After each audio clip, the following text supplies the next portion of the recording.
Olá, muito bem-vindo, muito bem-vinda a mais uma edição do Bora Varejar, webcast semanal da Mercado e Consumo, que chega agora à segunda temporada.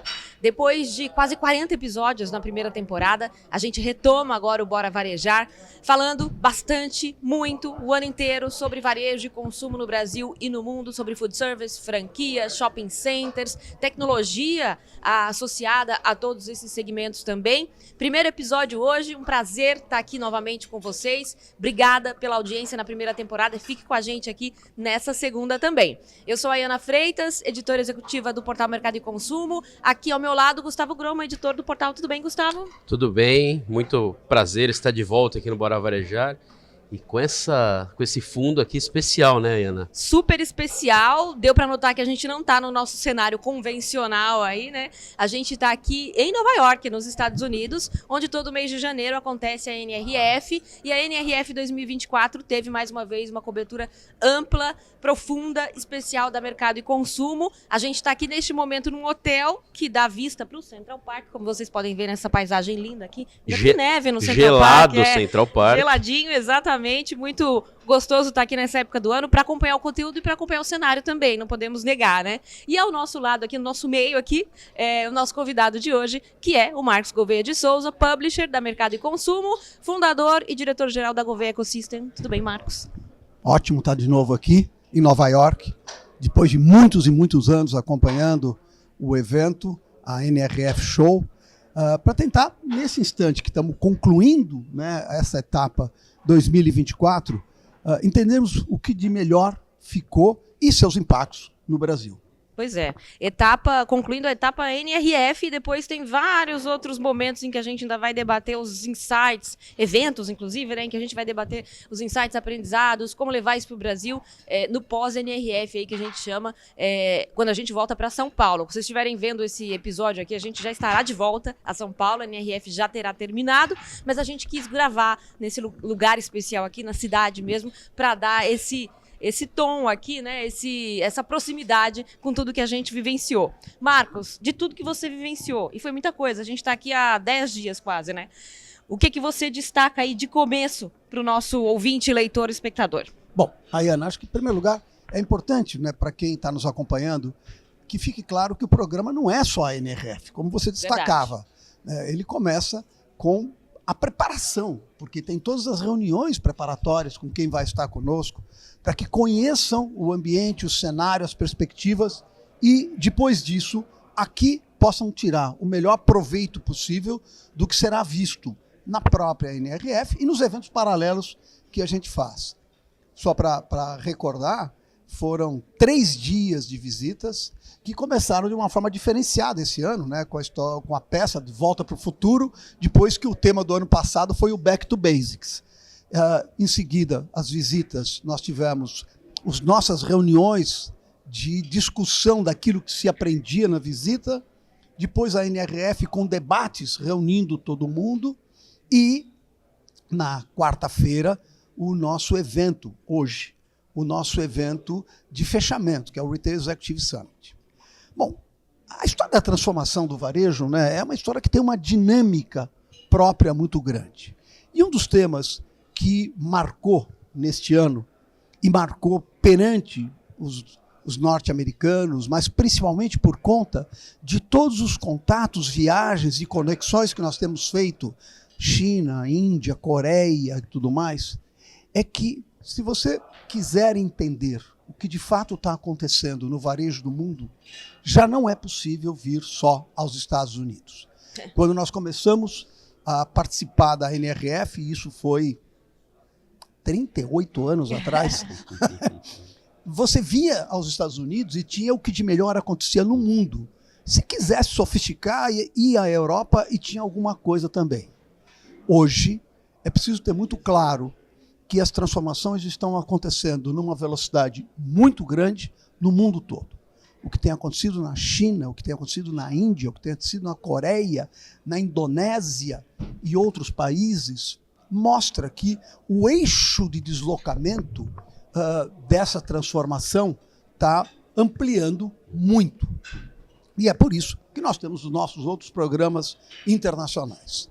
Ainda no sábado, nós tivemos um primeiro encontro das entidades nacionais de varejo de vários países do mundo, é um evento tradicional, e nesta reunião a grande discussão foi exatamente isso. O que a China estava criando de nova realidade para o varejo do mundo.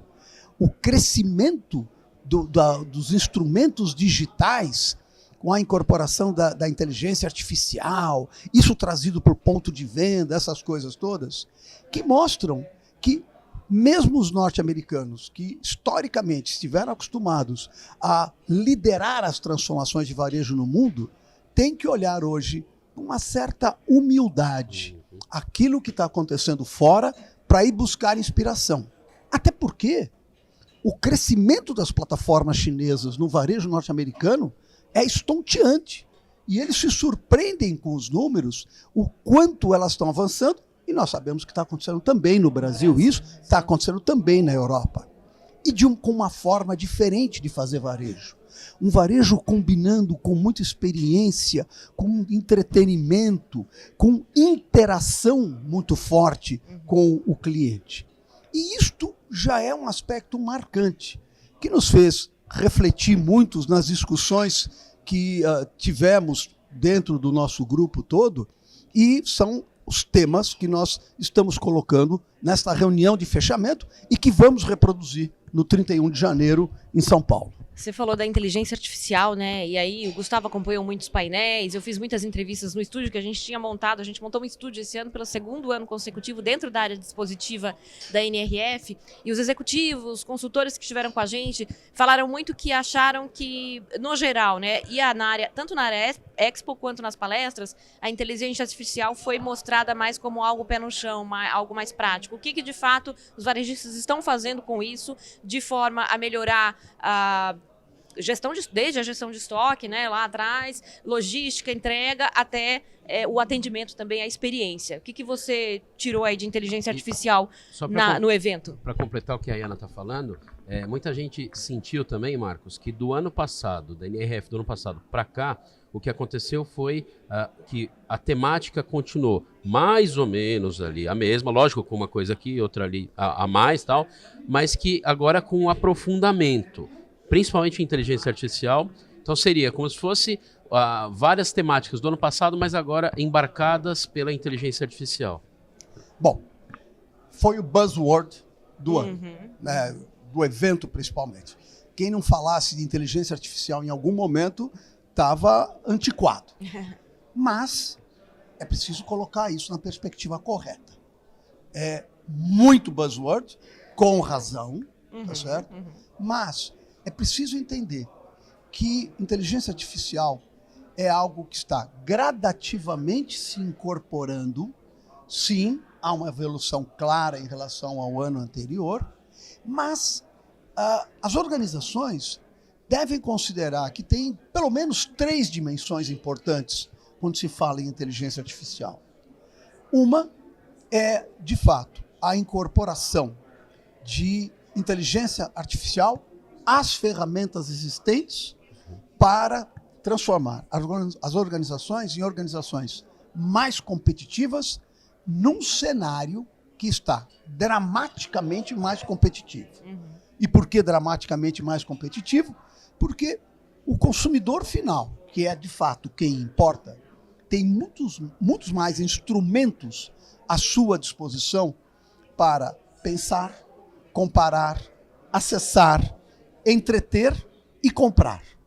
Então, isso transforma o cenário num cenário mais competitivo do lado do consumidor. Os consumidores, de forma geral, têm muito mais informação, muito mais acesso.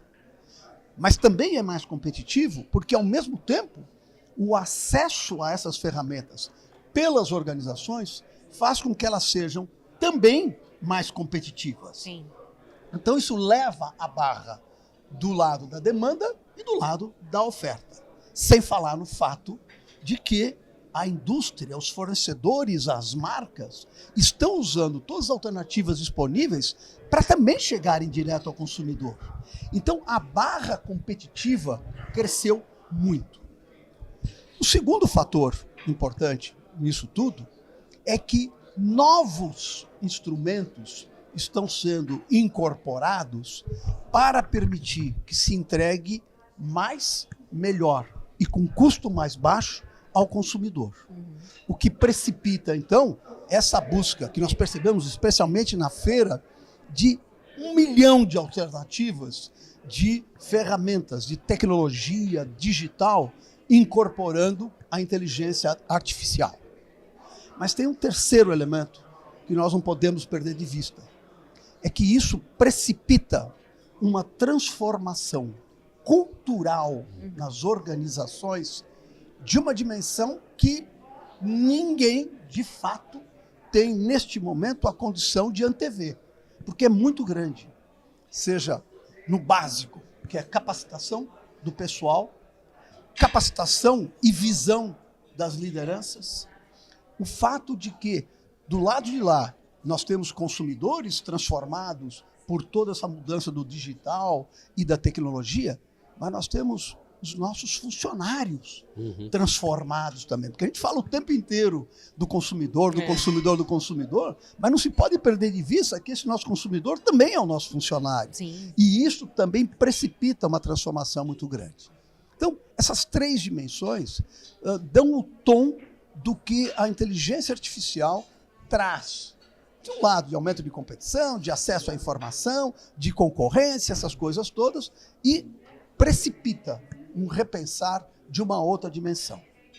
Tanto assim que nós partimos para trabalhar um conceito que foi apresentado aqui agora, que é a polarização 4.0. O que é a polarização 4.0? Eu ia falar isso, porque ele um suspense. Descobriremos quando. Mas vamos lá. Historicamente, o conceito de polarização começou com dois vetores. Era o vetor do valor, que cresceu muito nos últimos anos e dramaticamente durante a pandemia e após a pandemia, com a questão da inflação no mundo todo, que fez com que esse empoderado homem consumidor buscasse cada vez mais por menos. E isso, como nós estávamos falando, ele levou a barra competitiva do mundo. No outro polo, tinha o vetor da experiência. Certo? As marcas de luxo, o glamour, o hiperatendimento, essas coisas todas. Esses foram os dois vetores clássicos de polarização que predominaram durante muito tempo. Digamos que há uns 10 anos atrás, cresceu de importância a questão que envolvia a solução. Porque, à medida que uma sociedade evolui, as pessoas passam a gastar mais com serviços. É natural.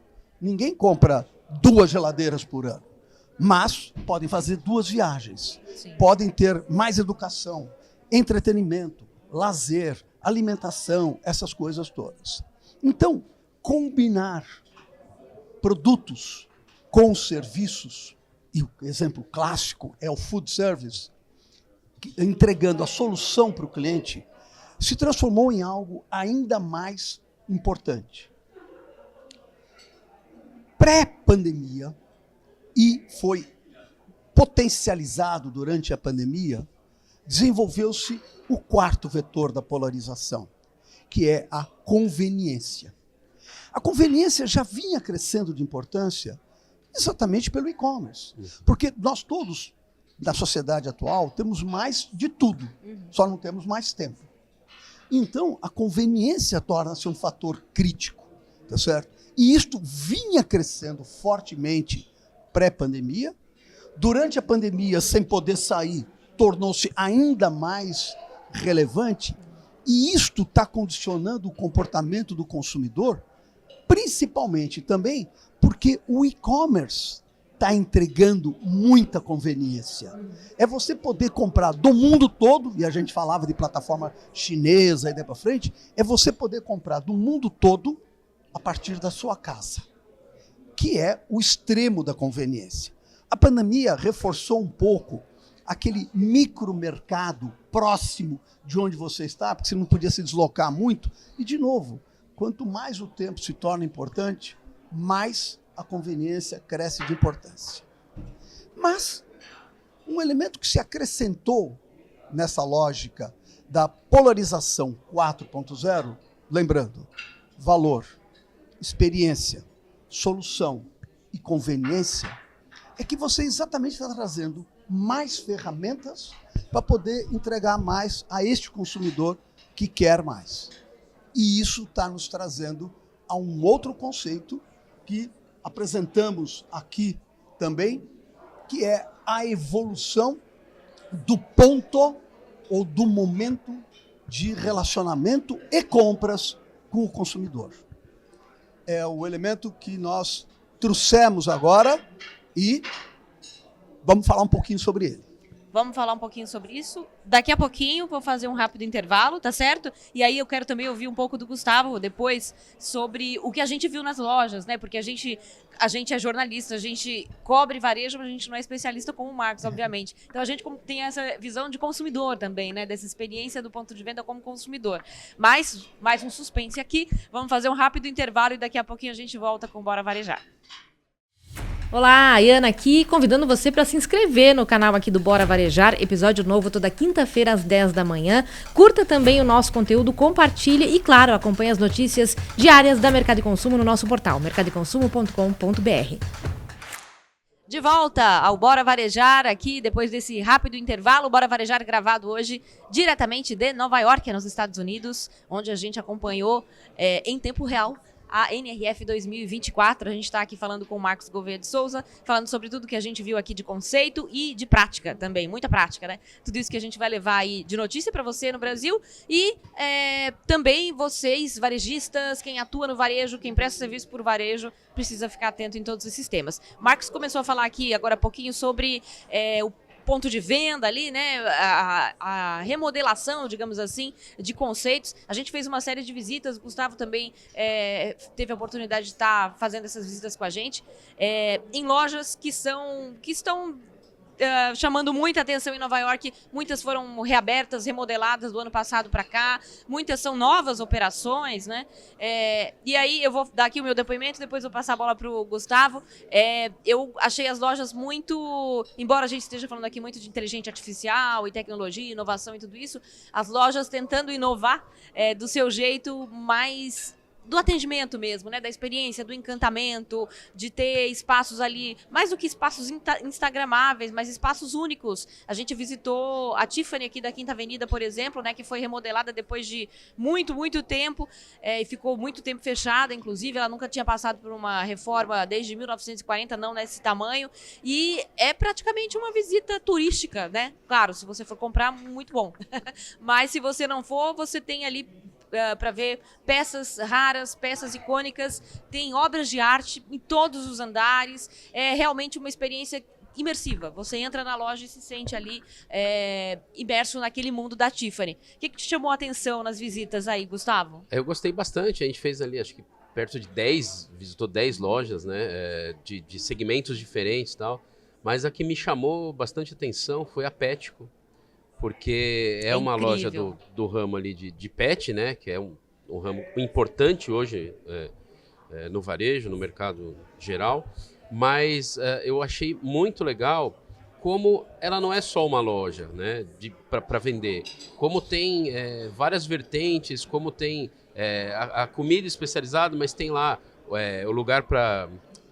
Como é que chama o cabeleireiro do banho pet? e tosa, né? O banho e tosa lá. Isso, muito serviço, né, na loja. Tem muito serviço, tem ali uma parte preocupada com saúde e tal. Sim. Então, não é um ponto de venda, mas é muito mais do que isso. E aí eu ponto de venda de produto e de serviço, né? Que tudo. você reúne tudo, um hub ali, né? Exato. E aí eu faço a pergunta para o Marcos. No ano passado a gente falou dessa transformação, né? E a gente tratou como Omni PDX, né? E esse ano, para onde que a gente está indo? Bom, primeiro vamos só dar uma resgatada, né? O ano passado nós trouxemos, de fato, o conceito do Omni PDX, e o PDX era a evolução do antigo ponto de venda, tá certo? E o X é o X tudo.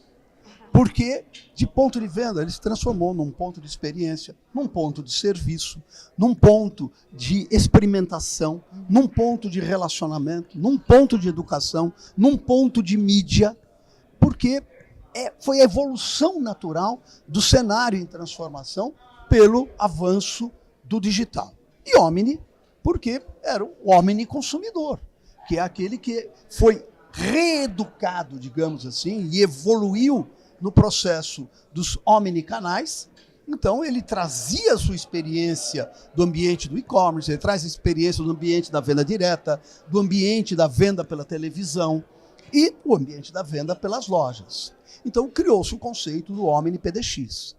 Mas isso, como é natural, evolui. E nós estamos falando sobre isso agora. Este ano, nós estamos apresentando o conceito do Custom PDX elevado à potência inteligência artificial. Virou aula aqui de matemática, né? Uma equação. Mas é a tentativa de criar um conceito e colocar um conceito que sintetize os aprendizados todos. Explicando. Custom, em vez do Omni, porque com os recursos disponíveis hoje, e o cliente quer isto, tem que ser customizado. Tem que ser para você, Ayana. Você, seja no e-commerce, seja na loja, seja onde for, você quer ser reconhecida e tratada segundo suas características, seus desejos, suas vontades e tudo aquilo que signifique é para mim. Porque todo mundo quer sair da multidão, quer ser individualizado. Por isso esse conceito do Omni que evoluiu para o Custom, tá certo? É este consumidor que quer ser, em todos os canais, em todos os ambientes, quer ser individualizado. No passado, isso era muito mais complexo, porque tratava-se de fazer tudo para todos ao mesmo tempo. O PDX continua com a mesma ideia. Só que o PDX, nesse caso, não é só o ponto de venda, mas é esse ponto de novo, relacionamento, educação, e ele pode acontecer em qualquer canal. Ele pode acontecer na venda direta, ele pode acontecer na loja, ele pode acontecer no e-commerce e pode acontecer nas redes sociais. Tá certo? Porque você tem nas redes sociais também, TikTok, daí para frente, essa alternativa da conexão direta. Só que o elemento novo e diferenciado é a potencialização pela inteligência artificial. Porque o que permite fazer essa customização, esse reconhecimento em escala massificada, é o uso das ferramentas de inteligência artificial.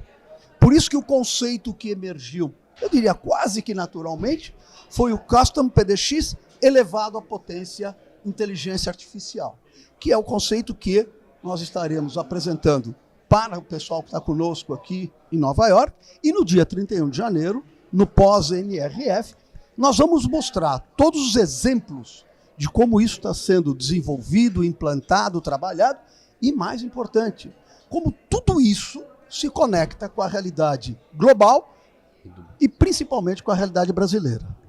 Falando em realidade brasileira, o que do que a gente viu aqui, do que você viu, e você como especialista vindo aqui há alguns anos para a NRF e visitando as lojas aqui, o que a gente vê que é aplicável realisticamente hoje no Brasil? O que ainda nós temos que aprender, talvez, a usar melhor, ou talvez não, talvez a gente já faça melhor lá hoje? Bom, acho que a questão faz todo sentido, né, gente? Porque eu diria de uma forma simplista, absolutamente tudo. É? Principalmente aquilo que envolve a cabeça. Sim. Atitude, visão e esta concepção de que no centro de tudo tem o tal empoderado consumidor emergente de todas essas transformações. Tudo deve e pode ser implantado. Provavelmente algumas ferramentas, especialmente na área de tecnologia, podem ter uma certa dificuldade de serem implantadas de forma disseminada. Sim, por questão de recurso. Ferramenta em termos de recurso, acesso, Sim. conectividade com as Sim, outras também, plataformas. verdade. Porque não basta você ter a ferramenta, é precisar conversar com todas as outras plataformas para potencializar, seja o benefício, seja a experiência. Mas nós temos coisas que estão sendo feitas no Brasil que são de fato marcantes. Por exemplo, na área de conceitos que envolvem as vendas pelas redes sociais, a experiência através do e-commerce, nós temos isso disseminado, em evolução lá. Ao incorporar experiência no ponto de venda, incorporar mídia no ponto de venda, incorporar educação no ponto de venda e ponto de venda de forma abrangente, nós temos feito isso bastante no Brasil. Agora, o que talvez seja a mensagem mais importante é que está na atitude dos líderes a acelerar este processo na direção correta. E tem um outro fator importante que vocês sabem, nós temos discutido bastante, que é o fato de que o Brasil é um país com potencialidades incríveis, mas que tem sido, principalmente nos últimos vários anos, não estou falando de um governo, de outro governo, estou falando de um período recente, extenso, ele tem sido muito tocado com foco na próxima eleição. E isso faz com que se perca a perspectiva das transformações estruturais que estão acontecendo no mundo, inclusive com essa reconfiguração geopolítica que leva para a Ásia um poder político e econômico muito forte. Novembro agora passado, nós estávamos na China e nos impressionou o quanto o governo da China se deu conta de que a liderança futura está calcada na liderança da tecnologia, do digital. E está investindo muito nesses dois elementos e mais educação e, pasmem, com muita ênfase em investimento em sustentabilidade. Porque perceberam que é inevitável dar este foco. E por questões políticas, as coisas acontecem mais rápido, muito mais rápido na China do que na maioria das economias ocidentais e principalmente em relação ao Brasil. Há um foco, um direcionamento que faz com que um problema percebido, ele é tratado rapidamente, implementado e a transformação acontece numa velocidade muito grande. Enquanto isso, nós ficamos debatendo reformas no Brasil por anos. E depois que foi decidida e implementada, como a trabalhista, por exemplo, tem tentativas de reverter o que foi uma evolução. Então, é preciso, talvez, que o setor empresarial brasileiro se dê conta que a transformação estrutural e estratégica do país passa por uma mudança de atitude do próprio setor empresarial, que tem o privilégio, como nós estamos fazendo agora, de ter a visão do mundo, de poder comparar realidades, avaliar pontos fortes, fracos da nossa própria realidade e, a partir daí, olhar como criar, desenvolver um projeto estratégico para o longo prazo do país. E ser agente relevante no processo de transformação. A lógica de cuidar só do seu negócio, gerar emprego e renda, não é suficiente. Nós precisamos ter um projeto para a nação que vá adiante da próxima eleição. Para finalizar da minha parte, uma curiosidade. A gente falou que a NRF teve aí 3 dias de feira, né, o Big Show, mas a gente está aqui há algum tempo, né, por quase 10 dias. A gente fez visitas, a gente bateu perna e gastou sola de sapato, eu gosto de falar. Falou um pouco da humildade importante dos Estados Unidos, que já não é mais aquele centro, tem muita coisa além disso. Do que você viu, Marcos, pelas ruas, por tudo, eu vou pedir um exemplo do que o Brasil está fazendo melhor do que aqui. Cuidando melhor de pessoas. A economia norte-americana, principalmente, é uma economia, especialmente nesse momento, na NRF, não se falou de pessoa 1 minuto. E eu estava destacando a importância da transformação cultural quando você tem a inteligência artificial. Então, nós, no Brasil, pelo nosso comportamento latino, temos uma tendência a valorizar mais as pessoas do que elas são valorizadas na economia norte-americana. E não só na norte-americana, mas em muitos países, o foco na ferramenta, no digital, na tecnologia, acaba criando uma miopia de achar que você aperta botões e as coisas funcionam. É verdade que tem um tremendo desafio nesse momento, por exemplo, de falta de gente no varejo, no setor de hospitalidade, e a tecnologia pode ajudar a equilibrar isto. Mas não se pode jamais perder de vista que pessoas estão no centro de tudo, dentro das organizações e fora das organizações. Nós, pelo nosso comportamento latino e alguns aspectos culturais, tendemos a valorizar um pouco mais as pessoas, e por isso que o atendimento que se faz no Brasil, para simplificar, é diferente do atendimento que se faz por aqui. Check-out? Check-out. Verdade.